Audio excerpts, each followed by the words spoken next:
Hello advocates, this is Rebecca. I'm here at the March on the Hill event. I'm about to go down for training. I wanted to take a minute before I do that to talk to all of you about what the existing law is under the Affordable Care Act for those with pre-existing conditions. It's important to know what the current law is when we have these discussions with our lawmakers about reform.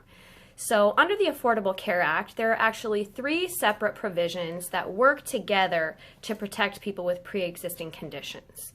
The first of those provisions is that insurers cannot refuse the sale of a policy to someone because they have a pre-existing condition. That's what most people think of when that word comes up, but just as equally important is number two, that insurers cannot charge you way more for that policy. So you can see that just the availability to purchase a policy doesn't do us a lot of good if that policy is priced way out of range for us.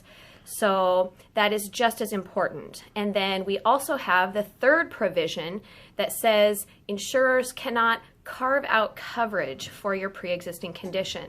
So what that means is before the Affordable Care Act, insurers may sell you a policy, but say, we're going to cover you except for everything that has to do with that pre-existing condition. So if you break your arm or something, you're fine, but it wouldn't cover the treatments related to your cystic fibrosis or diabetes or cancer or whatever your pre-existing condition is.